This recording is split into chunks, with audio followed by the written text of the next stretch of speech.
Alors, vous patientez le temps de repartager la série. Voilà, juste vous confirmer s'il vous plaît si vous êtes là.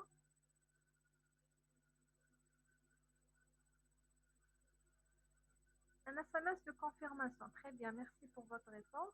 Donc, on va continuer pour voir l'exemple numéro 4 concernant la comparaison de la basicité.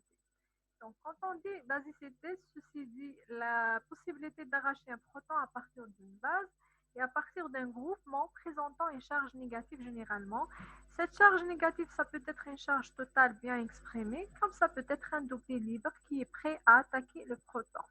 Dans le cas des amines, on va parler beaucoup plus de ce doublé porté par l'amine, donc celui qui va donner ses propriétés basiques. Donc maintenant, on va comparer des molécules ayant des groupements amines qui sont substitués différemment. Pour déterminer la bonne réponse, on doit voir les effets électroniques qui existent dans chaque molécule.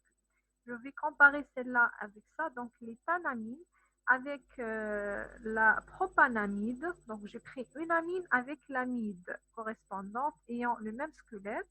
Donc là, il revient à voir l'effet isomère qui existe dans la citamide, dans cette molécule. Et dans le groupement CONH2, on va trouver qu'il y a une isomérie entre le carbonyle et l'azote. C'est une isomérie qui fait impliquer le doublet porté par l'azote. Et de ce fait, le doublet est moins disponible pour parler de la basicité. Par contre, dans l'amine correspondante, dans celle-là, c'est un doublet qui est plus disponible, donc c'est une molécule qui est basique. Donc la bonne réponse à ce propos, c'est l'éthanamine qui est basique. La justification, c'est que dans la deuxième molécule, vous avez un effet isomère qui va diminuer la charge négative autour de l'azote. Il va diminuer la disponibilité de ce doublet. D'accord? Alors, on passe à la deuxième comparaison, donc deuxième série B. Là, nous avons la soude, donc hydroxyde de sodium, et vous avez l'amyline. Donc là, c'est une amine aromatique. C'est une molécule qui est très utilisée au laboratoire de chimie thérapeutique. C'est une molécule qui est toxique, cancérigène, qui nécessite d'être manipulée avec des précautions. Produit de départ pour synthétiser certains produits qui sont colorants, par exemple. Voilà, vous allez revoir ça en troisième année. Donc, pour comparer la basicité de cette molécule avec celle-là, il faut chercher la molécule qui exprime une charge négative meilleure.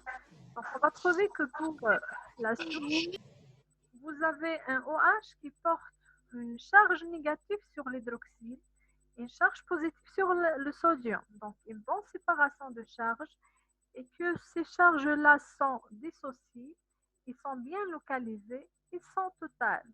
Donc, là, quand vous avez une liaison qui est dite ionique, ionique معناها, elle est formée juste par le rapprochement des deux charges totales négatives et positives. Ceci dit que l'hydroxyle, c'est un OH-, et donc il est très très basique. Il est déjà connu comme meilleure base.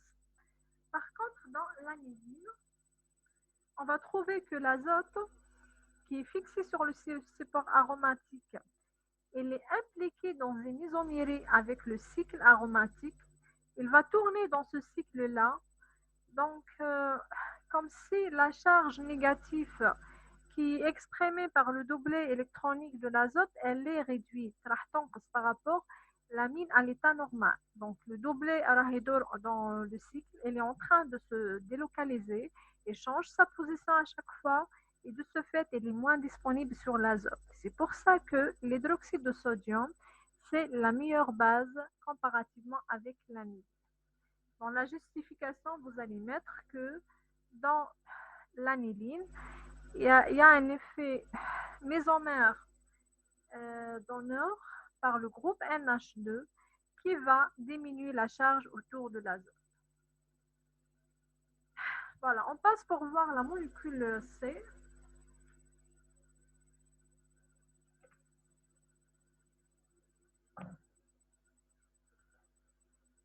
Donc là, dans la série C, vous avez deux autres molécules. On peut dire qu'il s'agit de deux amines secondaires. L'un, elle est aliphatique, l'autre, elle est cyclique. Donc, il s'agit de la N-méthylcyclohexylamine Là, vous avez la diéthylamine. Quelle est la plus basique? Donc, il faut chercher les effets électroniques toujours. Donc, on va trouver que dans cette molécule, vous avez l'azote qui est impliqué dans la mésomérée avec le cycle aromatique, qui est le benzène. Et de ce fait, le doublet porté par l'azote, elle est moins localisée sur l'amine. Donc, elle est moins disponible et cette molécule, elle est moins basique. Par contre, celle-là, le doublet, il est plus disponible, il est existant, donc il est prêt pour arracher un proton à partir d'une attaque basique. Donc, la molécule la plus basique, c'est bien la diéthylamine. C'est la première molécule. Et pour la justification, bon, en plus du fait que l'azote, il va donner son doublet à ce cycle-là, donc il est délocalisé dans le cycle, il est réduit, il est moins présent, il est moins disponible. Nous avons une autre justification, c'est que dans cette molécule, les deux méthyls vont contribuer à donner une certaine charge négative. Chaque radical méthyle, il va donner selon un effet inductif donneur. C'est un effet qui va augmenter la charge négative autour de l'azote. Et de ce fait, le doublet sur l'azote, il est plus important qu'en base. D'accord? Donc, elle est plus basique comparativement avec ça. Dans la justification, vous allez mettre deux choses. Vous allez mettre tout d'abord que l'effet inductif donneur du groupement méthyle à ce niveau-là, il va augmenter la charge négative autour de l'azote en la diméthylamine. Et d'autre part, dans la deuxième molécule, vous avez l'azote qui va donner son doublet au cycle aromatique, donc il est moins disponible. La charge négative va être réduite. Voilà. Alors, on passe à la dernière comparaison, la dernière série. Donc là, vous avez deux classes différentes. Vous avez l'éther, c'est un diméthyléther. Et vous avez la triméthylamine. C'est une amine qui est tertiaire. Comme elle porte trois radicaux, donc elle est dite tertiaire. Donc, en comparant ça et ça, on va trouver que les trois méthyles vont contribuer à augmenter la charge négative autour de l'azote. On va trouver également que l'effet stérique du groupement méthyle est moins important comparativement avec d'autres radicaux qui sont encombrants, comme par exemple le propyle, l'isobétyle, l'isotropyle. Donc, un méthyle ne va pas vraiment gêner l'azote. Il va juste contribuer à augmenter la charge négative autour de l'azote en donnant une certaine charge négative par un effet inductif donneur. Donc, trois groupements identiques. Chaque groupement va donner une certaine charge. L'ensemble des trois groupements vont augmenter la charge négative autour de l'azote. Donc, on parle d'un effet inductif donneur du groupement méthyle. C'est lui qui va augmenter la basicité de la triéthylamine comparativement avec celle-là. Donc, il y a un juste groupement. Et de plus, les molécules amines sont connues comme meilleures bases comparativement avec les fonctions alcool et les fonctions éther. Donc là, vous avez une amine qui est plus basique comparativement avec l'éther. Bien sûr, presque toutes les amines sont plus basiques que les alcools correspondants, que les éthers correspondants. Mais si on veut comparer les amines entre elles, les amines et je les compare, là, il faut savoir que les amines primaires et les amines secondaires sont généralement plus basiques que les amines tertiaires. Parce que pour certains amines tertiaires, on peut avoir la participation de l'effet stérique qui va gêner la basicité. Bon, je dis certains amines, et c'est parfois, ce n'est pas le cas pour toutes les molécules. En fonction de la structure chimique même, en fonction de l'encombrement stérique entraîné par certains groupements qui sont vraiment encombrants. Donc, on ne peut pas généraliser, mais juste une remarque, les amines primaires et secondaires sont généralement meilleures bases comparativement avec les amines tertiaires. Mais en fonction des cas, en fonction de la nature des radicaux portés. Là, par exemple, vous avez une amine qui est tertiaire, mais qui est plus basique que l'éther correspondant, que la diméthyléther.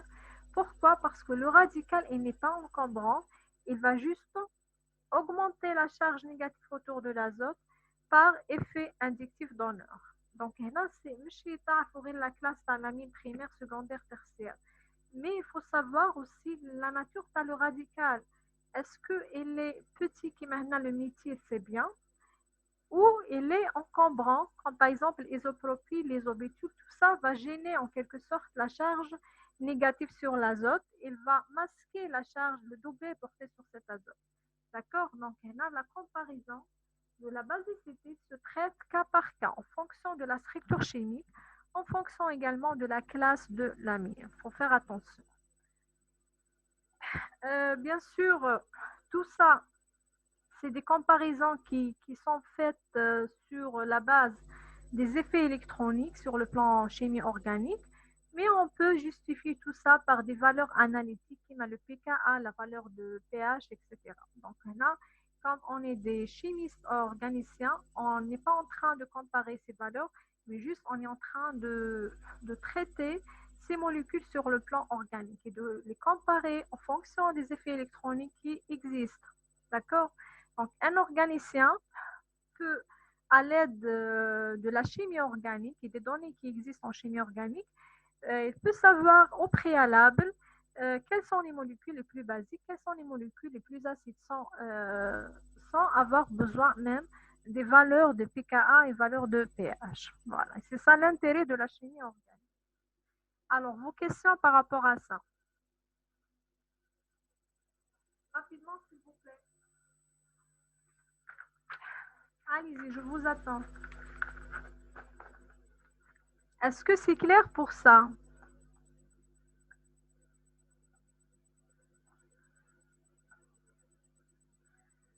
Alors, vos questions, c'est clair. Et pour les autres, est-ce que c'est clair? Alors, merci, Monsieur Tossé, pour la réponse. Pour les autres, j'attends vos confirmations. Alors, c'est clair. Donc, il vous reste le TD de la série des acides carboxyliques qu'on va aborder le dimanche prochain. Donc, entre-temps, essayez de voir le cours des acides carboxyliques, de préparer vos questions en attendant. Voilà. Bon, juste une remarque concernant le cours des amis. Donc, vous allez trouver une nouvelle version de cours euh, déposée sur la plateforme Univarneb. C'est une version qui est résumée par rapport à la version primaire. Essayez, s'il vous plaît, de télécharger ça. Et même pour la série TD, il y a juste quelques remarques supplémentaires par rapport à l'ancien support. Voilà. Et je vous remercie.